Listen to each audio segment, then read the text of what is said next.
بسم اللہ الرحمن الرحیم۔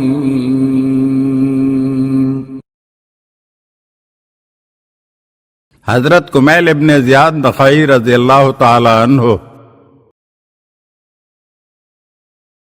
آپ مشہور تابعی اور حضرت امیر المومنین علیہ السلام کے خاص صحابی تھے، نہایت عابد و زاہد تھے۔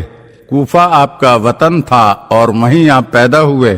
حضرت رسول خدا صلی اللہ علیہ وآلہ وسلم کے زمانے میں آپ خوب سمجھدار ہو چکے تھے۔ آپ صدوق و ثقہ اور اپنے قبیلے نخع کے رئیس و سردار تھے۔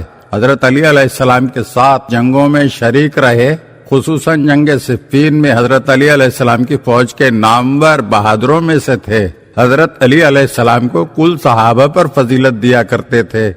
جناب کمیل رضی اللہ تعالی عنہ حضرت امیر المومنین علیہ السلام کی طرف سے عراق کے بعض قصبات، ہیئت وغیرہ کے بھی حاکم رہے ہیں، اور حضرت علی علیہ السلام ان کو موقع بموقع مکتوبات و مراسلات کے ذریعے فہمائش اور سیاسی امور کے متعلق ہدایتیں فرماتے رہتے تھے۔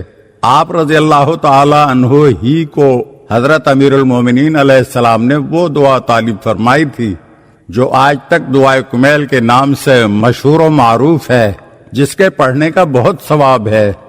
جناب کمیل 82 ہجری میں حجاج ابن یوسف ثقفی کے ظلم سے شہید ہوئے۔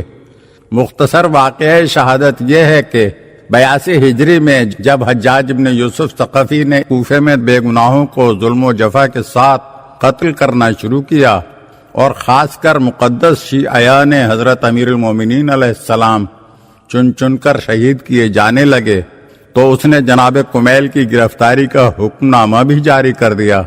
کسی وقت ایک شخص حیثم ابن الاسود حجاج کے پاس آیا تو حجاج نے اس سے پوچھا، تمہیں کمیل کا پتہ ہے کہ کہاں ہیں؟ حیثم نے سفارشانہ لہجے میں جواب دیا کہ کمیل تو ایک بوڑھے ضعیف شخص ہیں، وہ اپنے گھر سے باہر نکلنے کے لائق بھی نہیں ہیں۔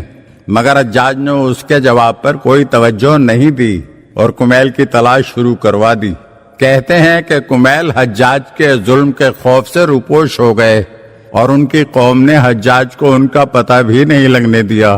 اس پر حجاج نے غضبناک ہو کر ان کے پورے کنبے کی آمدنی روک دی اور سب کے وظیفے بند کر دیے۔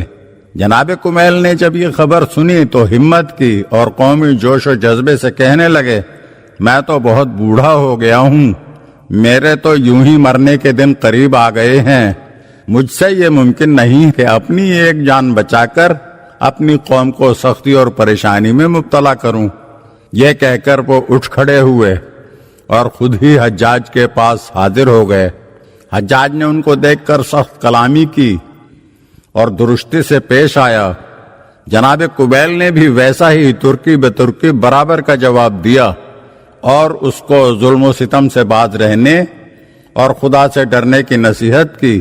پھر کہا، حجاج، میری عمر کا بہت تھوڑا حصہ باقی رہ گیا ہے، لیکن اب میں تیرے قبضے میں ہوں، تیرا جو جی چاہے میرے ساتھ کر گزر، مجھے اس کی کچھ پرواہ نہیں، کیونکہ میرا اور تیرا معاملہ خدا کے سپرد ہے۔ تیرا حساب کتاب کل قیامت کے دن حاکم حقیقی کے روبرو ہوگا۔ حجاج، تو جو کچھ میرے ساتھ کرنا چاہتا ہے مجھے خوب معلوم ہے۔ مجھے امیر المومنین علی ابن ابی طالب علیہ السلام نے آج سے بہت پہلے اس کی خبر دے رکھی ہے کہ تو مجھے قتل کرے گا۔ حجاج غضبناک ہو کر بولا، ہاں میں تجھے ضرور قتل کروں گا، تو حضرت عثمان کے مخالفین میں سے ہے۔ غرض جلاد کو حکم دیا گیا کہ کمیل کی گردن مار دے۔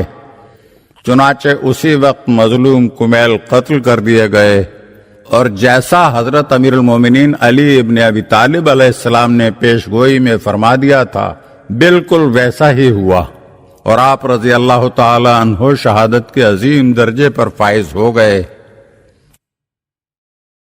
اگر آپ ہمارے چینل کی نئی ویڈیوز دیکھنا چاہتے ہیں تو ہمارے چینل کو سبسکرائب کریں اور گھنٹی کے بٹن کو دبائیے تاکہ ہر آنے والی ویڈیو آپ کو جلد موصول ہو سکے، اور ہاں لائک اور شیئر ضرور کیجیے اور اپنے قیمتی کمنٹ سے ہمیں آگاہ کیجیے۔